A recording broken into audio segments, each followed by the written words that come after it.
Okay, hi everyone. Welcome back to Cafe Oleh. My name is Jay Rosen. I'm a volunteer with Nefesh B'Nefesh. I myself made Aliyah with them just over 15 years ago. It's actually 15 and a half years this week.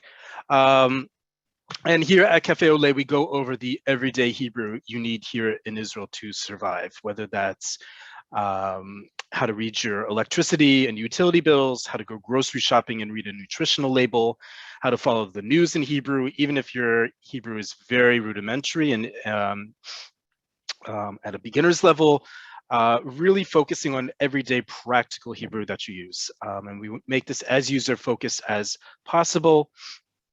One way is that we ask you for your requests, what you want to hear, what you want to learn when it comes to Hebrew language.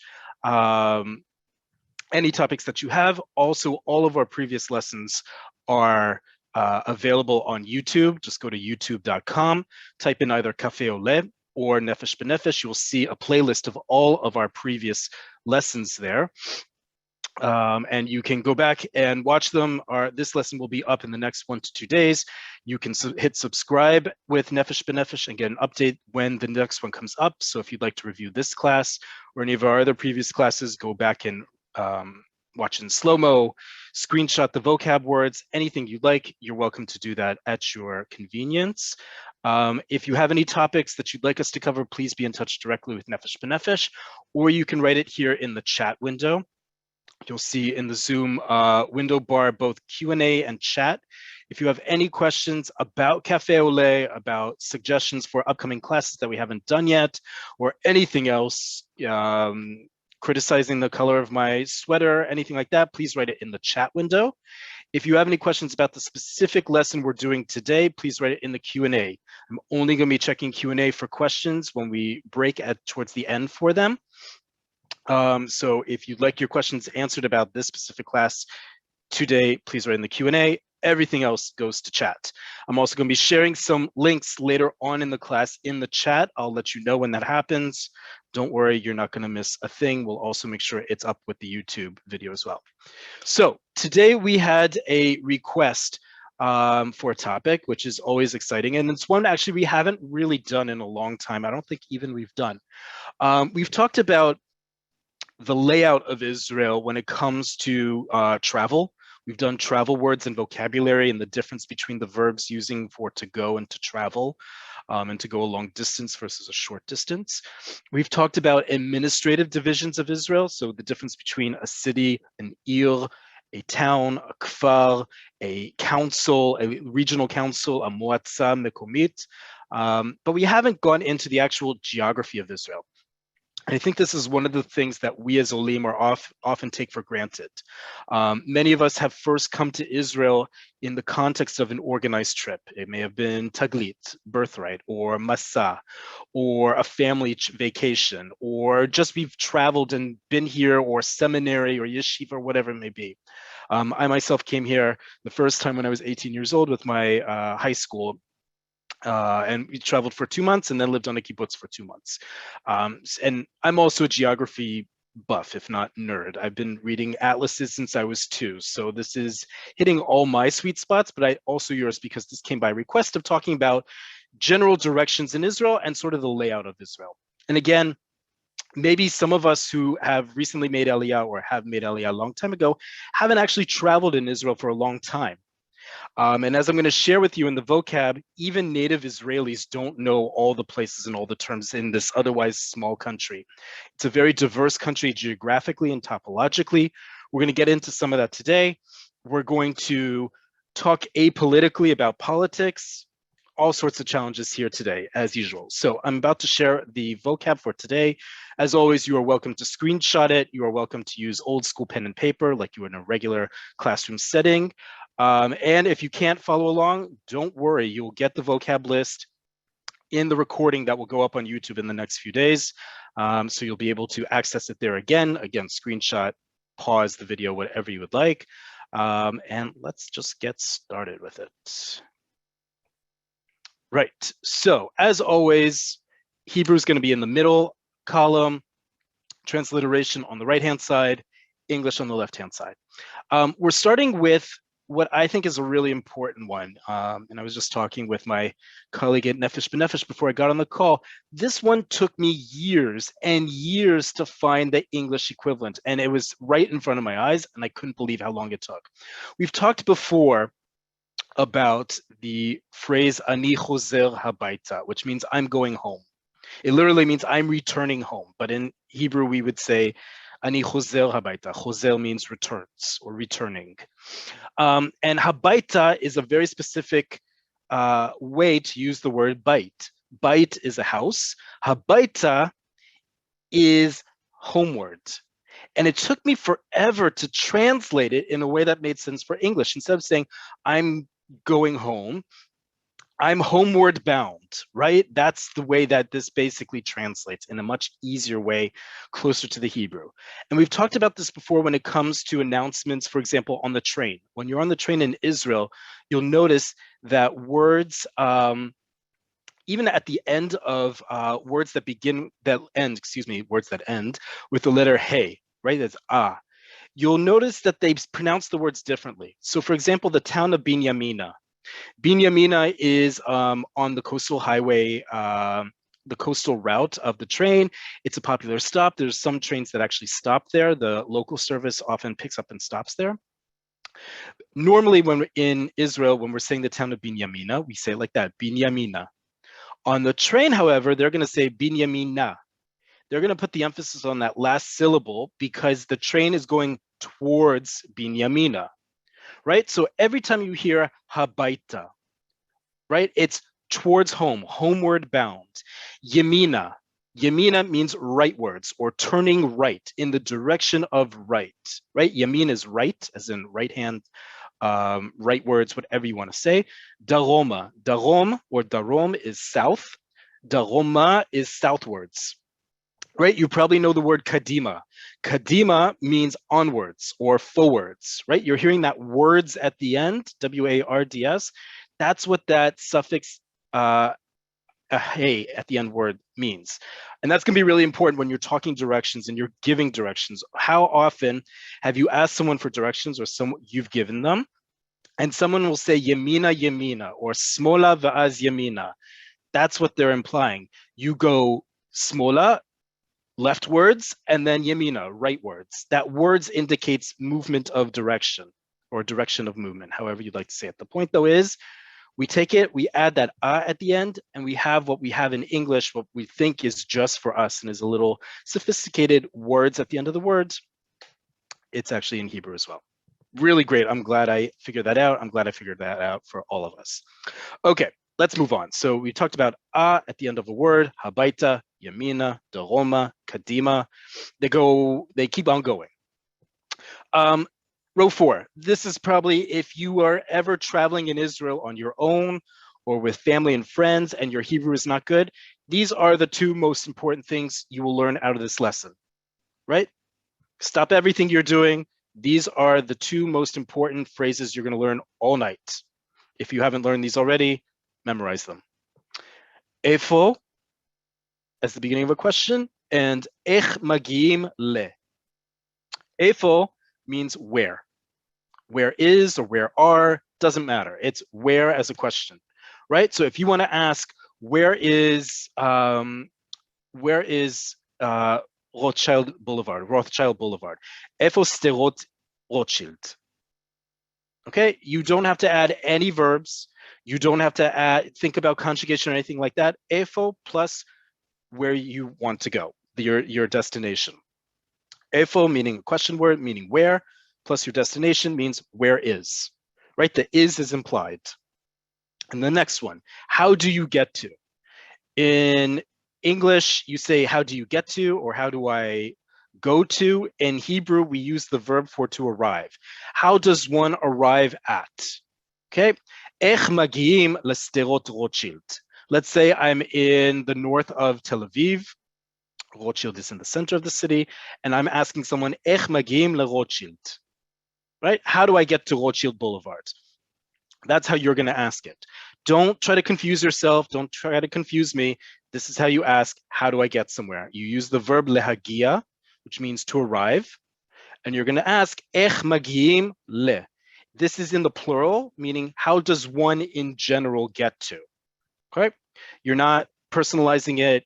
You're special. You're just not that special, right? This is how we ask questions in Hebrew. We pluralize it because other people probably have the question as well. Ech magim le. We had this question, by the way, a long time ago in a lesson about the root of the shoresh, the three letters that have to do with to lose something. Obviously, just like you wouldn't ever say to a complete stranger, I'm lost, you'll likewise not say that to a complete stranger, even here in Israel. So you'll just ask for directions rather than declaring that you're lost before you ask directions, right? Ech magim le, how do you get to? Put on whatever street face you need to ask the question or not and just look pitiful. Whatever it is, this is how you ask for directions. Plain and simple. Okay, now you got to understand what they say. So I implied before a couple different direction words. I'm not going to go through all of them. First off, cardinal directions, you can easily look it up in any dictionary, so please don't ask me what they are. As always, I'm not your human dictionary. I'm not a human dictionary in general. We go through words that aren't necessarily found in a dictionary, much less easy to find, right? So yamin is right, small is left, right? So if someone gives you directions and they say smola, that means turn left, leftwards. Yamina, rightwards. Okay, those things I'm not going to go through. A couple of them, though, you do need to know because they aren't necessarily so self-evident. The first one is yashar yashar, or yashar yashar, depending on how you say the letter resh, here in row 5. Okay, yashar yashar, non-native Hebrew speakers often make fun of Israelis because they often translate this literally. It's like the term le'at le'at. Le'at le'at means slowly, but oftentimes native Hebrew speakers will translate it incorrectly and say slowly, slowly. And so they're made fun of like that. This is another one like that, yashar yashar. When you double up the word in Hebrew like this, like le'at le'at, which means slowly, yashar yashar, you're emphasizing that movement, right? It's not just going there, you're emphasizing stick to what I'm telling you, right? So if you say le'at le'at, slowly, literally slowly, slowly, it means go slow. I'm not saying this for my own health or for anyone else's sake, but yours. Go slow. Same here, yashar yashar. Don't look left, don't look right. Yashar means straight, means go straight ahead. Okay, you'll often hear stereotypical instructions, yashar, yashar, and then it ends this next line, ad hasof. Ad hasof means until the end, right? That's a classic way to give directions in terms of how far you go, where you stop, and things like that. Remember, in Israel, pretty much in any city, any town, there is no square grid of streets. And that means that there is no uniform distance of what a block is, right? This is not Midtown Manhattan. 20 blocks does not equal a mile in Israel, much less a kilometer. You need to either do it based on roads, on streets, or on minutes. So oftentimes you'll hear yashar, yashar, ad hasof. And that gets even more complicated depending on where you are in Israel, by the way. If you are in majority Arab towns, not all of them, but many towns are planned out very differently than more Western ones than we're used to. And so there may not even be street names, much less a rhyme or rhythm to how the street goes. So you're also going to have to do it based on directions and minutes. These are things you're going to get used to, but we're going to go through some words now for streets and different means of movement. Okay, first one here in row 8, we're going to go through different types of roads because this is important whether you drive, whether you're in a bus, whether you're in a car, a bicycle, whatever it is. There are many words, just like we have in English, that differentiate the type of road you're on, the type of movement, the means of movement that we have here in Israel, just like you have in other countries.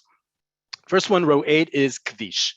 Kvish is a highway, okay? Don't let anyone fool you when they translate it as road. It is not a road in the sense of a 2 or 4 lane road in your, if you're from the suburbs, it is certainly not that. In Israel, kvish means highway. Okay, so if anyone translates it as road for you, understand it means road as in a highway. If that's confusing for you, just translate it as highway. You'll be much better off.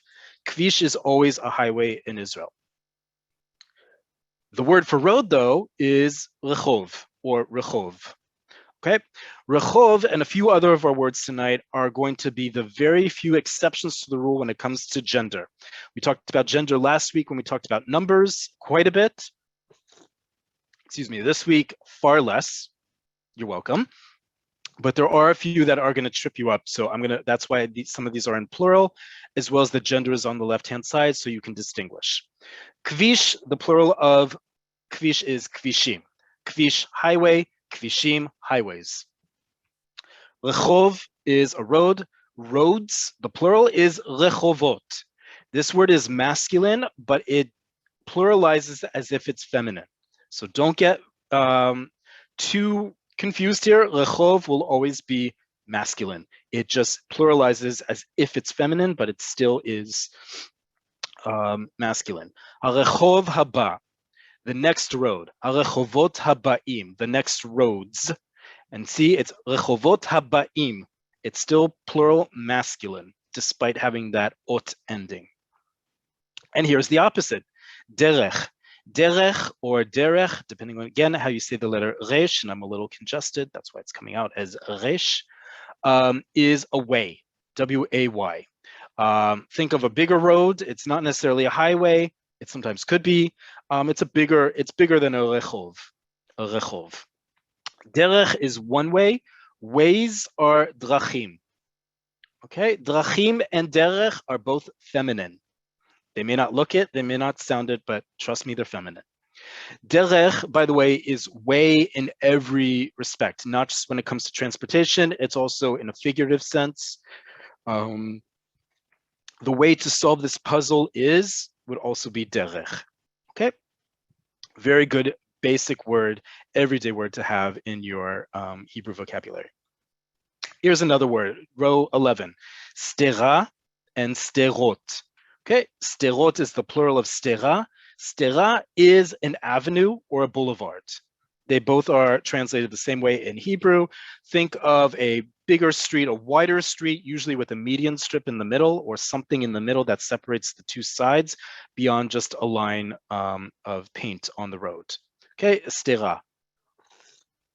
Stera, by the way, is related to the word in Hebrew for a spine. Think of it the same idea that a spine is here and you have two sides, you have the ribs that come out and the nerve endings. Same thing. Stera has a spine in the middle and two lanes, two directions of traffic on either side. Stera is a avenue, boulevard. Sterot is the plural. Sterot, by the way, that is the name of the town in the south of Israel. There's actually a couple towns right next to each other that have names after a means of passage. So we have Sterot, and nearby is the town of Netivot. Netiv is another word that we don't have on here today, but it's a type of path as well. Okay, Netivot is the plural. If you're ever wondering what Sterot meant, now you know. And then a much smaller means of transportation is a simta.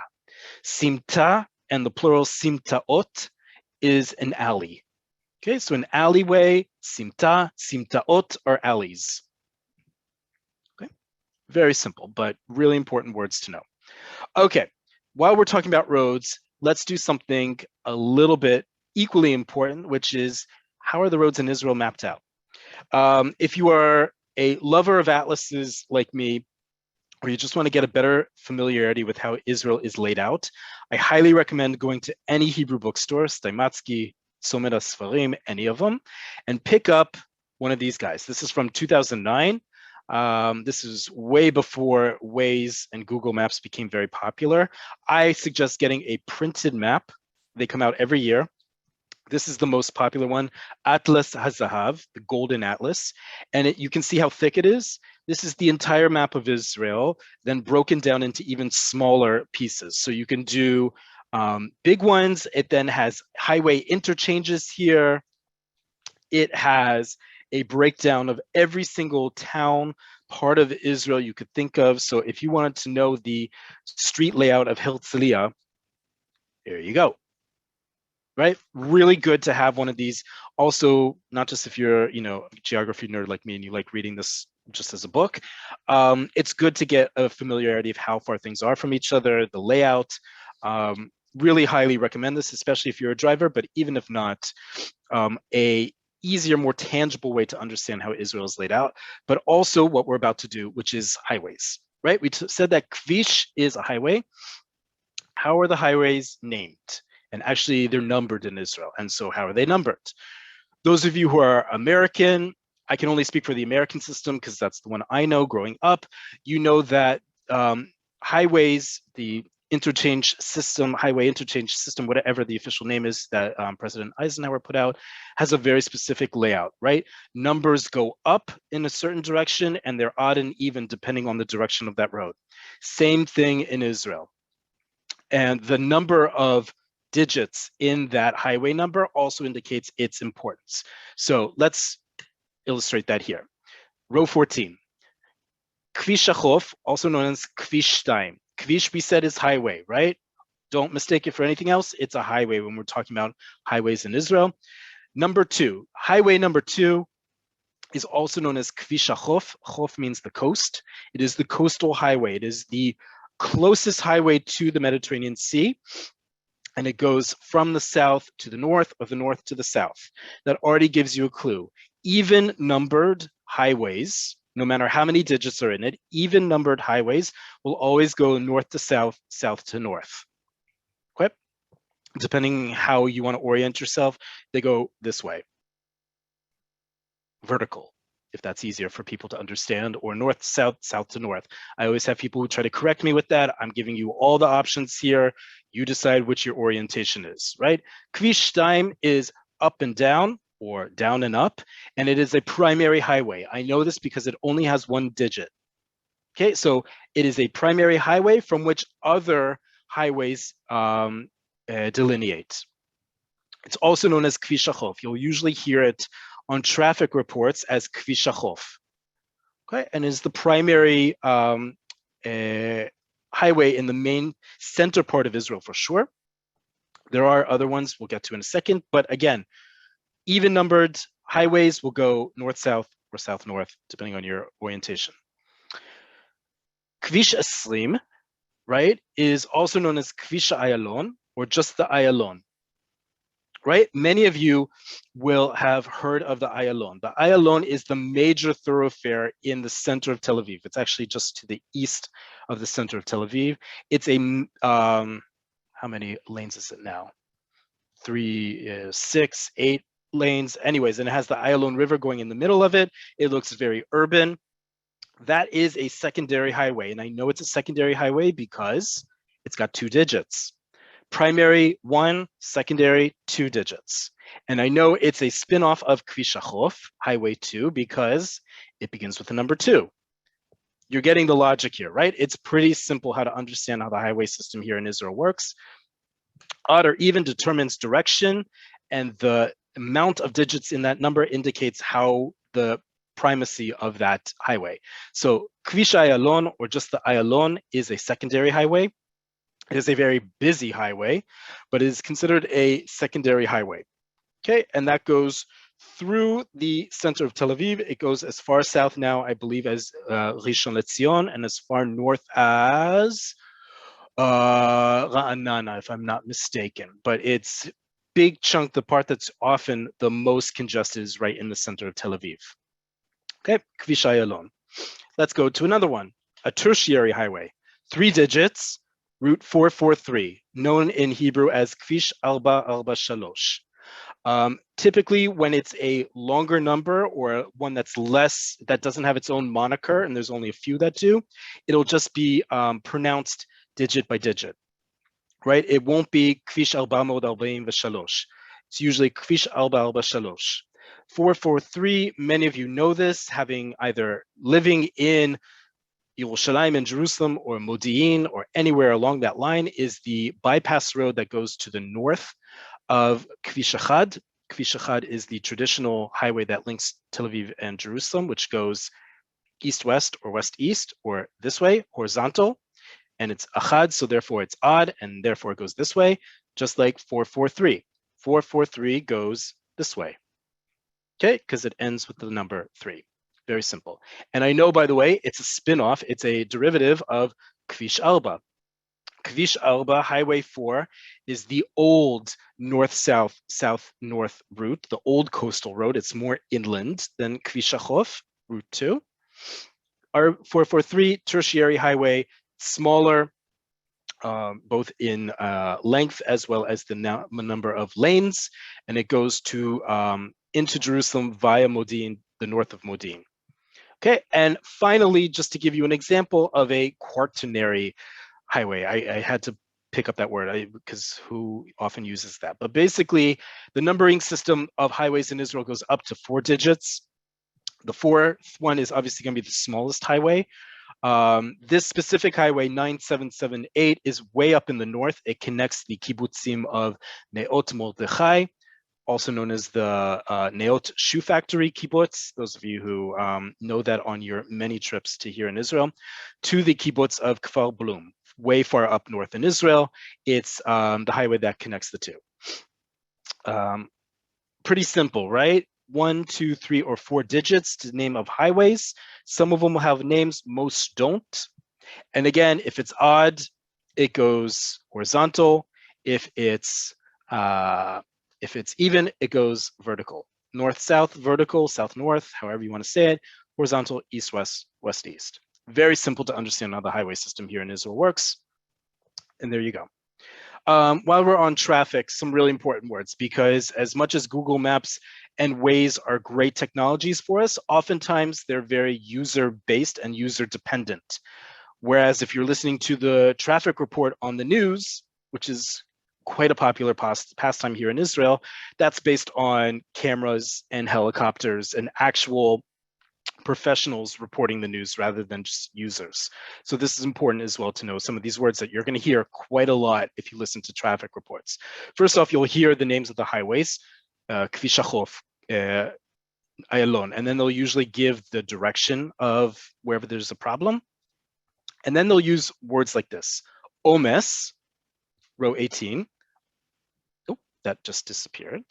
There it is. Omes, which means traffic, or the adjective, its adjective version, amus.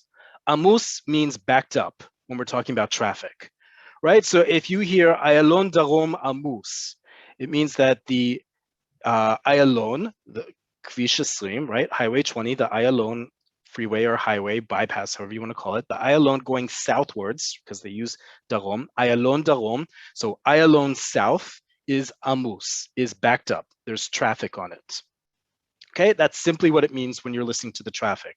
You're going to listen to for the name of the highway or the street, and if it's Amus, and they'll tell you between which exits or which parts of it are.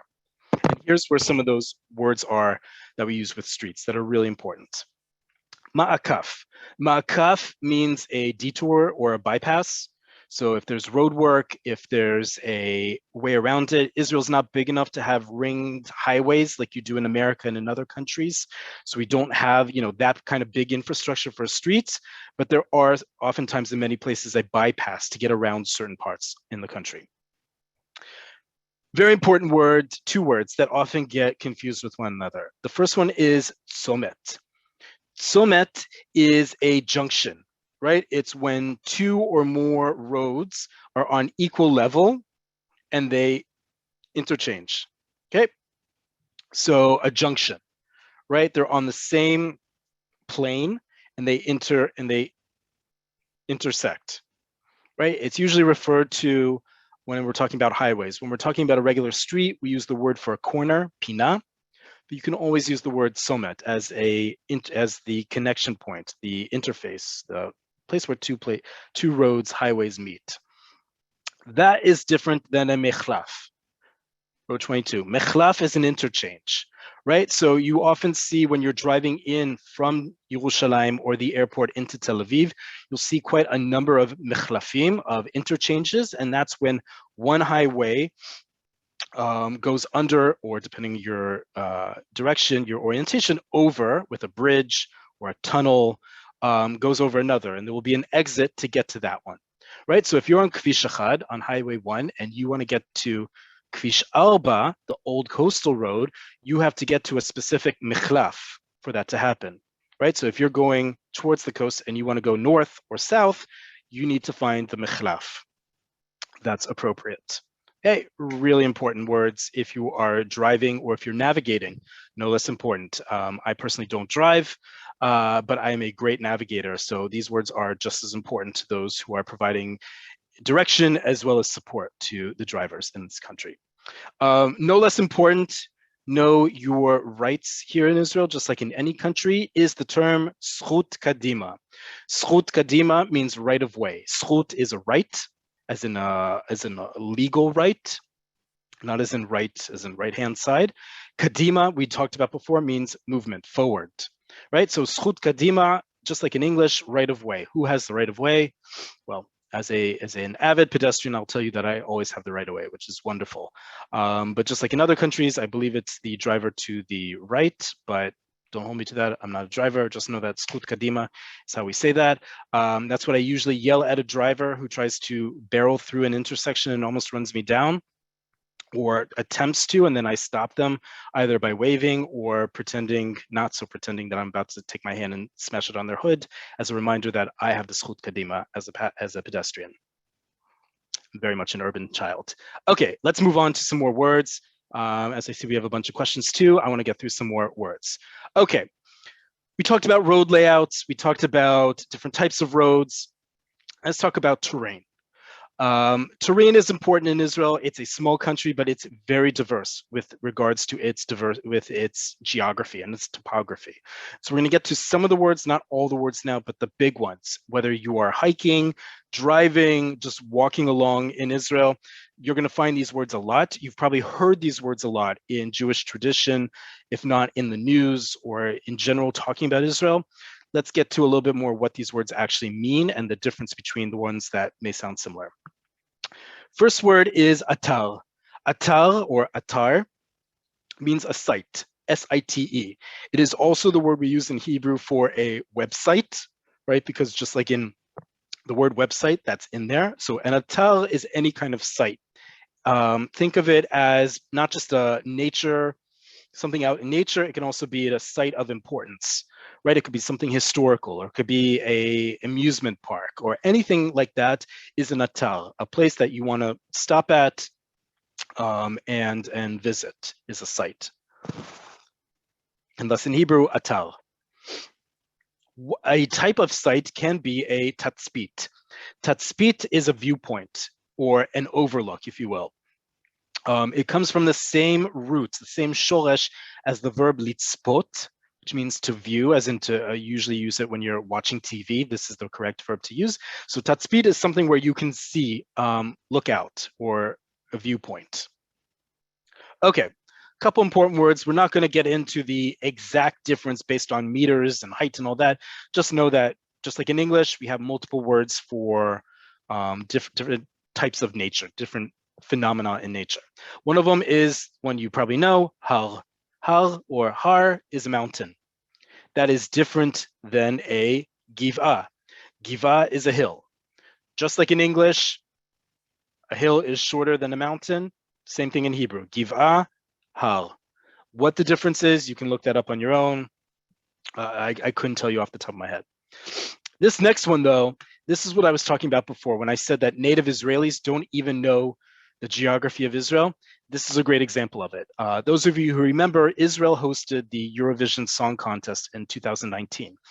And traditionally during the broadcast, they announced the next participant, the next country that's going to present their song, to perform their song, with a visual postcard of the country, the host country, right? So they took all the, the 26 artists around Israel, and they did something cute out in Israel that's as much a promotional video for Israel as it is for the band. It's wonderful and it's beautiful. And anyone watching who's been to Israel could recognize the vast majority of them, with the exception of one site. And that night, I think it was the first semifinal. It was a Tuesday night. The only thing people could talk about here in Israel who were watching the live broadcast from Israel, especially native Israelis, were asking, where the heck is Bitronot Ruchama? And it said in English, the Ruchama Badlands. And everyone looked at each other. I know I looked at my friends who Both are Sabras, native Israelis, and Olim. We looked at each other like, we've all been in this country a long time. We've been everywhere. Where the is Ruchama Badlands? What is this?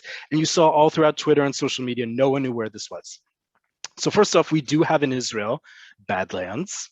Badlands is a type of wilderness that's typified by sedimentary rock being eroded away by water and wind. Yes, I looked it up because I wanted to be sure I understood what it was. Ulchama Badlands are in the north and north are specifically in the North Negev. They're basically south of Kiryat Gat. If you can think of it on a map. We'll get to a map shortly, I promise. But just know that it was a word that even stumped native Israelis who didn't know what the heck this was, much less that we had them in Israel, the Ruchama Badlands, which is an actual place. It's beautiful from according to the pictures. And people have then since gone and became a huge popular site to travel to because, wow, is this part of Israel no one knew about? So Bitronot Ruchama, the Ruchama Badlands, highly recommend traveling to it. It looks beautiful. Okay, a few more. Machtesh. Machtesh, the most famous one is Machtesh Ramon. In the south, there's actually three of them, three very famous ones in the south. This word incorrectly gets translated in many places as crater. This is not a crater. In fact, Machtesh, if you look it up now, is its own geographical term. There are other places in the world that are a Machtesh and not a crater. It looks like a crater. It's a big sunken piece of land that's usually circular in shape. However, it's due to erosion of usually a river that used to run through that circular depression that no longer is there. Machtesh is also, by the way, the word for a mortar, as in mortar and pestle in Hebrew. Machtesh is the mortar, is the heavy part, right? Because it's shaped the same way, like a crater. It's shaped like that. Same idea, Machtesh, very famous in the south of Israel. Reches or Reches is a ridge, as in a mountain ridge or a hill, ridge of hills. Nahar is a river, which is different than a Nachal. Nahar is a good, solid river, meaning that it runs continuously throughout the year. It's not seasonal flow, and it's big. We're talking Israel, so we don't have big rivers, but we have rivers. So a decent amount of flow, a decent amount of cubic meter water. That is a nahal as opposed to a nachal. Nachal is a creek or a stream. It's the same word in Hebrew, but it's much smaller, both in length, but also in width, how big that flow of water is. And both of those are different than the word wadi or vadi, depending on who you're speaking to. This oftentimes people want to substitute wadi, which is originally from Arabic, with nachal. They geographically mean different things. Wadi is the seasonal stream bed, right? Those are the ones that if you're here in Israel, you flock to the south when it rains and there's a shitafon, a flash flood. We've talked about this word when we talked about weather. And you go see the wadi that's now full of water, and then the water's usually rushing down. That's that, not a nachal. Nachal will have a permanent flow, but it will be very minimal at the least. It sometimes will be a little bit bigger, but it will always be, there will always be water. Wadi, however, will not have water all year round. That's the difference. Okay. 3 more words, and then we're going to get to some actual geography of Israel specifically. Guy. Guy, as I'm often incorrectly named here in Israel because they don't know how to say J. Guy, it's not a common name here in Israel. It's not that they can't say it. Guy means a ravine, right? We're often told this word translates to valley. A ravine is a type of valley, to be sure, but Guy is a decent size that in the ground. It doesn't necessarily mean it's got a river at the bottom, but it's a ravine, right? Just like a ravine in other countries doesn't necessarily is the result of erosion by water. It certainly could be. That's what Guy is. It's a ravine. And valley is emek, and we'll get back to that word shortly. And a bigger valley than just a regular valley, but a big valley is a bik'ah. Bik'ah, we'll get to this word again, means a big valley. Okay, so Guy, emek, bik'ah, different types of holes in the ground as we were, just like with Machtesh. Okay, a few more words. A few more words. Okay. Oftentimes, Israelis love to go traveling, not just abroad, but especially in Israel. We're going to get to a specific atal, attraction, site this time of year when we get to the end of this lesson. But just really quickly, some of the places Israelis love to go to is also to stay there. And they're often looking to stay in a bikta. Bikta is both a cottage or a cabin, but oftentimes you will hear Israelis saying that they want to go up north in order to stay at a tzimel. Tzimel comes from the German tzimel, which means a room, but when Israelis use it, they mean country lodging. It could be an actual bikta, it could be a separate cabin or a bungalow or a cottage, however you want to say it.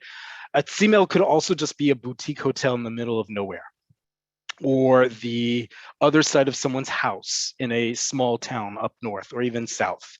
Okay, just know that these are the two words that you'll often hear. If you are looking to stay at such a place, and we can think of it also as a bed and breakfast outside of major cities, there are a lot of different websites devoted to that. If you're typing it out in English, it usually will begin with a Z, just like it does in German. So Zimmer, just like in German, Zimmer. Okay, two more words. Tiul. Tiul, we've talked about this word before in this context of travel. Tiul can mean a trip, it can mean a trek, it can mean a hike, right? So before you go on a tiul, you want to clarify with the person who's organizing it what exactly is in store. Because a tiul can be just a leisurely walk in the countryside, or it can be a strenuous multi-hour hike. So tiul is ambiguous enough, ask for questions, ask for context. And then finally, shvil is a path, right? A path, a path that you're going to hike on or walk on or bike on. Shvil Yisrael is the Israel path. It is a path that goes from the north to the south or south to the north, depending on your orientation, that you can traverse all of Israel. Think of it like the Shenandoah Trail. Those of you who are from the United States and know of it, in the Shenandoah Mountains that goes the length of the mountains. Same thing here, a path that can take you the length of Israel that you can hike, walk, bike, all sorts of different ways, or even just parts of it. Okay, we're gonna now get into geography of Israel, and I need to make a very important comment before I scroll down and you see the vocabulary that we're doing here. I'm going through the geographical distribution or geographical mapping of Israel. There's going to be some commentary and some controversy with the words that we're going to start off with, which is why they're at the top. This is not meant to be political whatsoever. As we talked about, Café Oleh is about giving you the Hebrew, the everyday Hebrew that you need here in Israel to succeed. That means knowing things that aren't necessarily your political, ideological cup of tea, right? So if you consider yourself on one side of the spectrum, you do need to know what the other side of the spectrum uses as their language, whether you agree with it or not. That's not the point of this lesson. Please don't come at me in the comments, either in the Q&A or chat afterwards saying Jay was being political, he was advancing this or that. I'm not. I'm giving you all the options. You decide what to use and what not to use, but you should at least know the words that everyday Israelis are using all the time. If you can figure out what I'm leading to, you got it. So let's get to a map of Israel and some distribution of the country.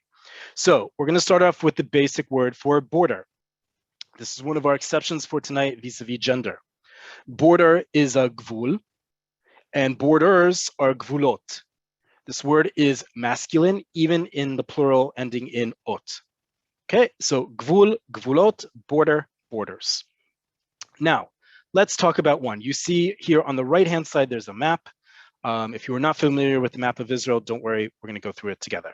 You see this part in the center that looks like an ear. I always think it looks like a bit of an ear with a very long earlobe, if that helps. If not, it's the part that has a dotted line about it on its left side, and on its right side has almost a straight line. Here are all the different terms, what we call that in Hebrew in Israel. No politics involved. These are all the terms that are used. Okay, so don't come at me. First one, and in no particular order either of ideology or just anything. I'm just putting them all out here. That piece of land is often known by some as Yehuda v'Shomron. Yehuda v'Shomron, Yehuda meaning the tribe of Judah or Judea in historical terms, and Shomron or Samaria. It's often abbreviated, like you see here in the parentheses, as and pronounced as Yosh or Yush. You can just say Yehuda v'Shomron. And that indicates the top part. If you see that indentation there, that's where the Yerushalayim is, that's where Jerusalem is. Everything to the north of that indentation is Shomron, Samaria. Everything south of that is Yehuda, Judea. I'm also going to give a little bit of connotation why I gave all that preface as to who uses what terms. Yehuda v'Shomron is referring to the historical land of Israel and its historical bifurcation starting in the first temple period. The tribe of Judah, Yehuda, was in the south. That then became the province of Judea. Later, much later on with the Romans. Samaria was where the Samaritans lived, Hashomron, which is the north part. Okay, the people who normally use these terms in everyday conversation in Israel typically are what we say maximalist. We don't really use the term left wing and right wing anymore because they don't mean as much. Maximalists will say that the historical land of Israel belongs to the state of Israel and belongs to the Jewish people and should be a part of it. So someone who says Yehuda v'Shomron may be referring to the historical reality of that piece of land. They also might be referring to that land in a modern geopolitical context, that should be a part of Israel because it's inseparable from our history. It is also known, number 47, as Hashtachim. Shetach is a territory, a piece of land. Hashtachim is probably the most common way you're going to see it in the news. Hashtachim refers to the territories. And if you want to make it even more emphatic what we're talking about, and this is where you see some of that politics coming in, just like with Yehuda v'Shomron, Hashtachim hakvushim. Kavush means occupied in this context, right? So Hashtachim, you can simply say, or add Hashtachim hakvushim. That's referring to the territories, what used to be also the Gaza Strip and the Golan Heights. When people say Hashtachim, they're usually only referring to this piece that we're talking about right now with 500 different ways to describe it. Okay. Within that piece of land, right, we have three different distinctions. And these are also important if you're ever going to travel by car in Israel. You need to know the difference between these three, because I know plenty of Olim who have driven around the country, don't read a drop of Hebrew, and got into some trouble because they entered a part of the country they were not supposed to, much less be insured to travel into. So you should know these if you are ever going to drive in Israel, much less you should learn Hebrew because you need to read road signs. Shetach A, Shetach B, Shetach C. You know these terms from history, from current events. These are terms that are the result of the Oslo Accords in the 1990s, and they still are in place to this day. Shetach A is fully controlled by the Palestinian Authority, both civilian-wise and security-wise. And Israeli citizens are technically and realistically prohibited from entry. Right? It doesn't mean that Israeli citizens don't go into those towns. And think big towns, think Ramallah, Jenin, Tulkarem, and so forth. You're not supposed to by law, right? That's all I'm saying about that. Shetach B, Area B, is Palestinian civilian controlled and Israeli civilian controlled and Israeli security controlled, right? So Israelis can go in, not as frequently and not as often. And Shetach C is Israel controlled, both civilian and security. That is any towns / settlements, whatever the term you want to use. Think of in this area, they'll be under Area C. And finally, the term we most use in English, but we often don't use in Hebrew. And that's a very important distinction, right? Hashtachim is probably going to be the most common way you're going to hear the term for this piece of land used. Whereas in English, we often say the West Bank, right? I left it to the end because this is just, we don't hear it as often in Hebrew. In Hebrew, a bank of a river, right? The side of a river, the land part of a river is Gada, right? So Haggadah, not the thing that we read on Pesach, but Haggadah is the bank.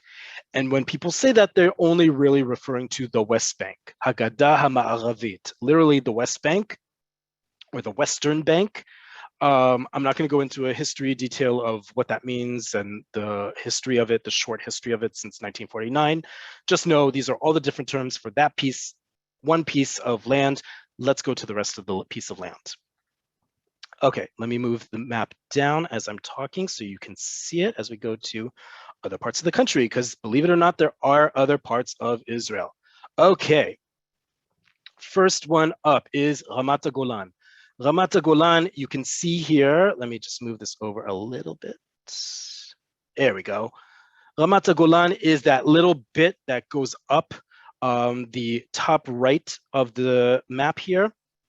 Everything to the right and north of that little body of water you see there. That body of water is the Sea of Galilee, also known in Hebrew as Kinneret.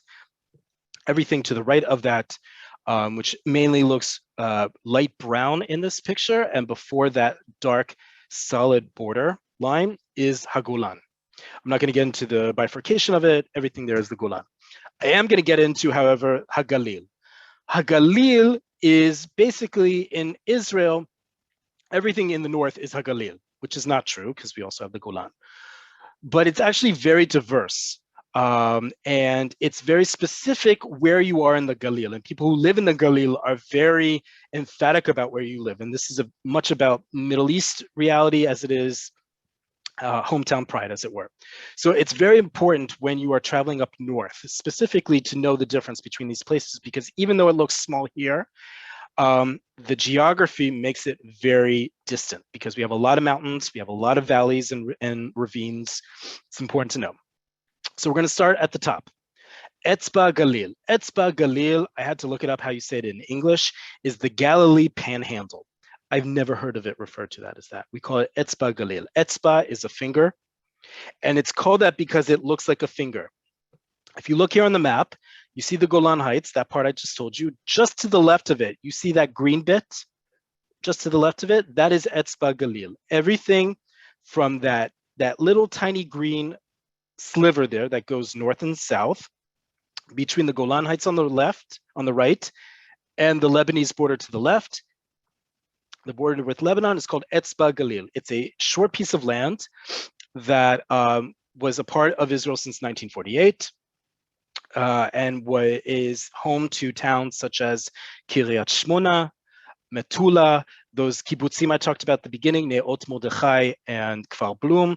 It's a particularly green, verdant, if you will, part of Israel. It's where the Jordan River originates, as well as many other feeder streams into the Jordan River before it gets into the Kinneret. It is a very specific part of the Galil because it's also basically one big valley, right? It's the Hula Valley, and thus it has its own moniker. That is different from Galil HaElyon, the next word here in row 54. Galil Elyon and its opposite, Galil Tachton. Elyon, upper, Tachton, lower. What's the difference? The difference is in the range of elevation. If you look here at the map, look at the Sea of Galilee, Kinneret, right next to the Golan. You'll see there's basically a line that goes from the Kinneret towards the Mediterranean, right? You see this sort of indentation where above it, the color of the map is much more light, and below it, it's much more green. That is the line that separates Galil Elyon, Galil Tachton. Think of it just like that. Galil Elyon is upper, it's higher up, and it's up, it's north. Whereas Galil Tachton is lower and it's south, it's down. That is the basic difference between the two. Okay, the town of Carmiel sits right on that border between the two. To the north, Galil Elyon, south, Galil Tachton. Okay, and Galil Maravi. Galil Maravi, again, this small little piece of land has a lot going for it. Galil Maravi is the Western Galilee. This is the part that you see that is all green, right on the Mediterranean coast and just south of that border with Lebanon. That's where Nahariya is, that's where Akko is. It is become a major tourist destination within Israel. It's trying to get global as well. It's a very popular part of Israel to go to. It's got its own uniqueness. It's got a lot of Crusader fortresses over there and a lot of history. Very cool. Okay, let's keep going. Emek Yisrael. Emek Yisrael. It sounds like Yisrael. It's not. Look at the Hebrew here in row 55. It's Yisrael, not Yisrael. Yisrael is the Jezreel Valley in English. If you ever want to know what Jezreel is in Hebrew, now you know, and it's an important one to know because if you look at the map again, you see the top dotted line of that piece of land that has 500 different words for it, right? And you see that green line that almost goes diagonally into the Mediterranean. That is Emek Yisrael. It is a literal valley. It is the Jezreel Valley. It's known to be quite fertile throughout history. It used to have water, a river going through it. It now has underground aquifers. It is a major source of Israel's agriculture to this day. That is Emek Yisrael. That's where towns like Afula and Beit She'an and a lot of very famous kibbutzim, the original kibbutzim were there as well as up farther north, but that is a very important part of Israel. Bikat HaYarden, Jordan River Valley, if you take the Kinneret again and go south directly down that line, that is the Jordan River Valley. That whole length going all the way into the Dead Sea is the Jordan River Valley, Bikat HaYarden, and it's Bika.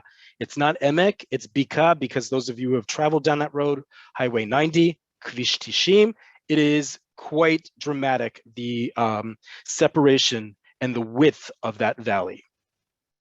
Okay, let's get through some more. Harei Melkaz. Harei Melkaz, row 57, is very important if you follow the weather here in Israel. They use Harei Melkaz as a geographical location, especially when there's the potential of snow. So everything in that north part of what we were just talking about before is Harei Melkaz. Okay, any of those highlands in there, Har Grizim, Har Chevron, any of those names that you may have heard from the news or from Jewish tradition, that is Harei Melkaz, the central mountains, and they're all located in that piece of land. HaKarmel. HaKarmel is often called Mount Carmel. It's actually incorrect because HaKarmel, simply the Carmel, is a range of mountains, and it goes from the top of that piece of land towards the Mediterranean. It's that whole spit that you see there, right? It's where Haifa would be on this map. It's a lighter color coming up from the green. That is HaKarmel. HaSharon. I'm going to go through these a little bit quicker because we are running out of time and I want to answer some questions. HaSharon is basically everything, if you can think of a map of Israel with cities on it, it's everything between Haifa in the north to Tel Aviv in the south, almost everything there. Certainly starting with Haifa in the north and going southwards, it's everything along the plain. That plain is often seen on historical maps as the plain of Sharon. It's HaSharon in Hebrew. It usually is delineated to stop around Netanya, but that is a coastal plain, and you'll see that here. That's this narrow piece of land between the Mediterranean and that dotted border is HaSharon. Okay, HaSharon turns into Mishor Achof, row 60 here. Let me just pull this down if I can. Great. Okay, Mishor Achof. This is a very important term, also knowing about traffic, weather. Where most of Israelis live is in Mishor Achof. Mishor Achof is the coastal plain.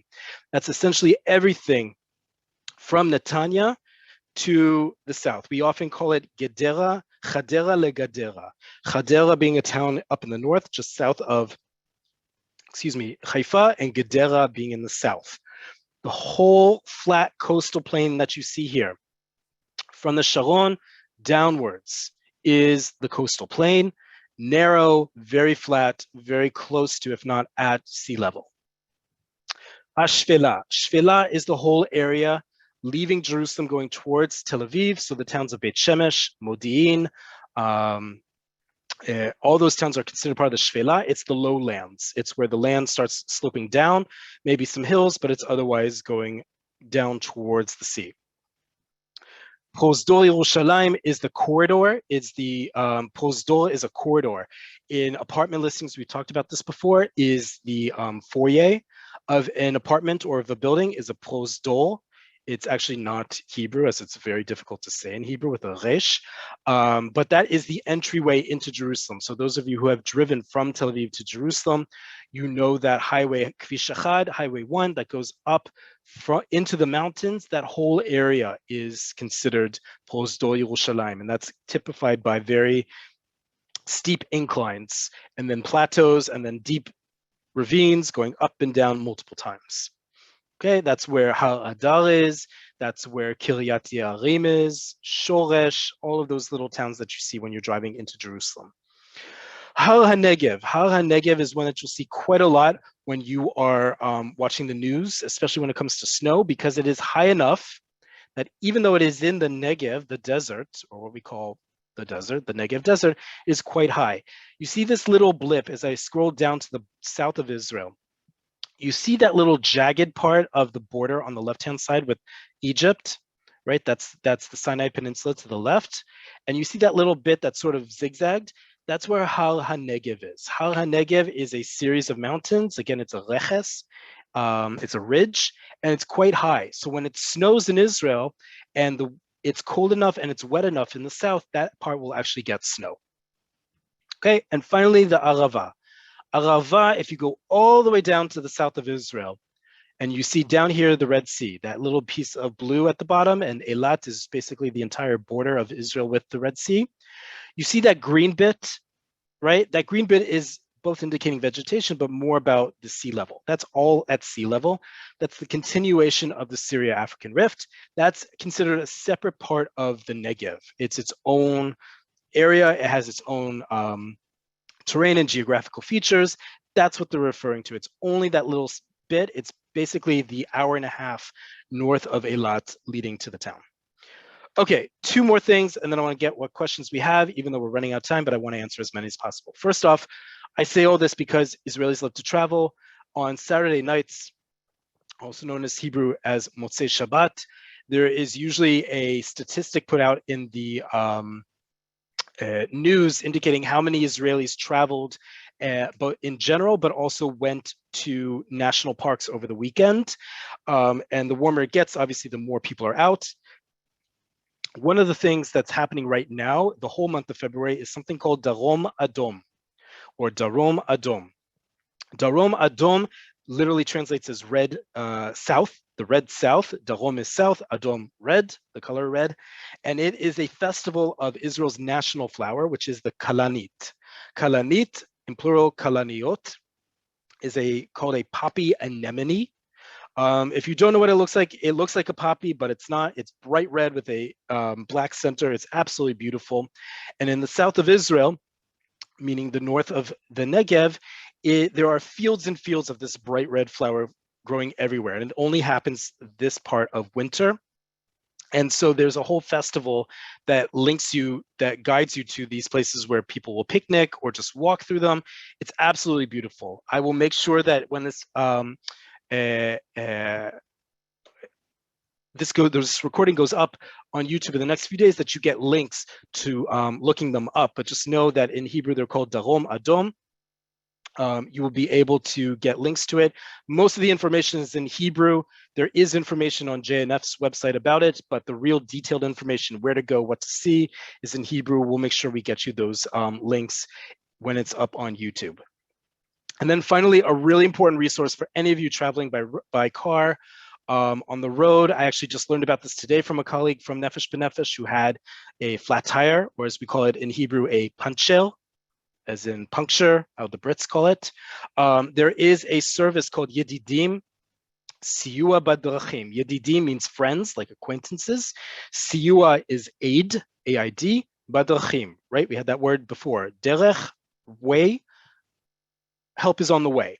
And this is a volunteer service throughout the country that if you call it, and the number is 1230 on your phone here in Israel, within minutes, someone will come and help you with your car, whether you need a jump, whether you have a flat tire, whatever it may be, they will come and do it. It's a great service. I literally just learned about it today.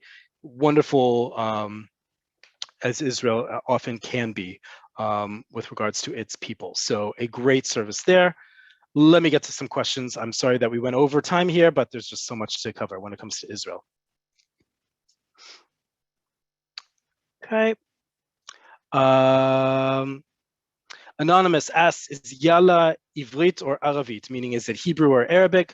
Translates as onward. Yalla translates in about 20 different ways in both Arabic and Hebrew. Its origin is Arabic, but it has been adopted into Hebrew slang and is part of everyday conversation here. So it doesn't really mean either.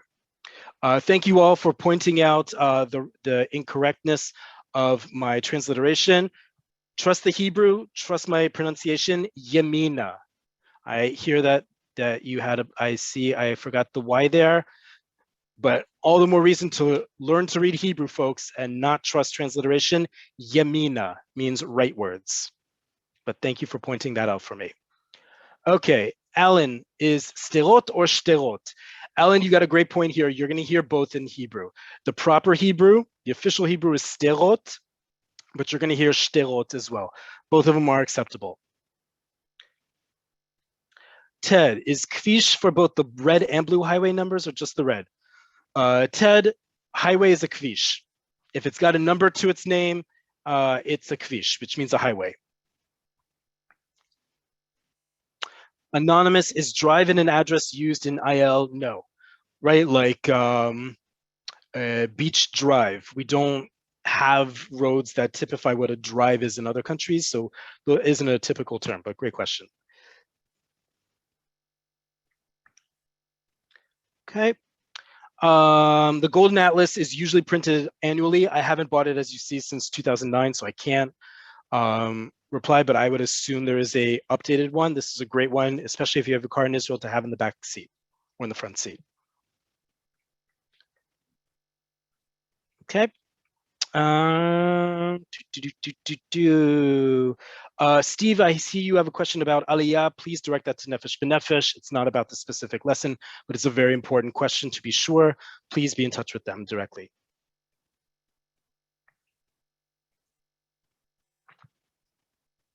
Okay, I see someone has a question about the Nikud, the dots. I see someone writing correctly here. It should be moose. I'm going to take it out entirely. Correct. Thank you, Tikva, for pointing that out. My Nikud generator, the thing that generates those dots and bars that indicates vowel sounds incorrectly, did that as another word. It's amus, right? Those dots and bars are only there for those of you who are learning Hebrew. We don't usually write those out. It's amus with the U vowel there. Susan, yes, a highway exit is Yitzia, which just means exit in Hebrew, but it also refers to a highway exit. Okay, Vivian, how do you say one way and two way? Great question, Vivian. You can say it a couple different ways, but you can also find this in a dictionary. Chad kivuni or chad sitri is one way. Two ways is du kivuni or du sitri. Chad and du, we've talked about before, are actually from Aramaic, meaning one or two. Chad like chad, du as in shtaim. Doesn't sound the same, but makes sense. Kivun is a direction, so kivuni, directional. Sitri is also from Aramaic. Either way means one way or two ways. So chad kivuni or chad sitri is one way. Du kivuni or du sitri, two way. Okay.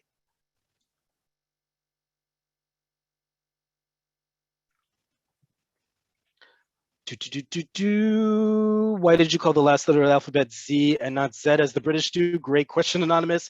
As you can hear from my accent, I am American, but I am trying to be open to everyone here. And even though we welcome our Brits here, Nefesh B'Nefesh works with North American Olim, but we welcome all native English speakers around the world who can follow along. Z is how I say that letter. Okay, plenty of people who did not listen to my preface in the Q&A, but that's on you, not me.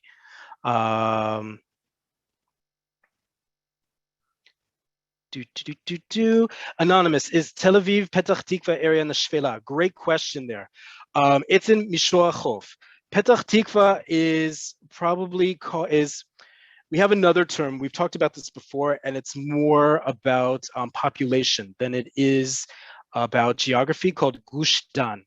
Gush Dan is the whole Tel Aviv metropolitan area, which includes Petach Tikva.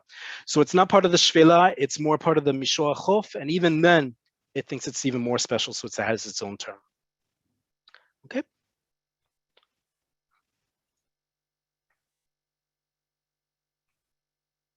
Okay, got to the end of our questions here. Thank you so much. We are way out of time. Again, toda rabah for all of you for joining. Like I said, this will be up on YouTube in the next few days, as well as the links to Darom Adom and that volunteer association. So you, should you, God forbid, have a need on the side of the road, you will be able to take advantage of that. It's 1230 in case you're wanting to write it down right now. Toda rabah. Next week, we will be back.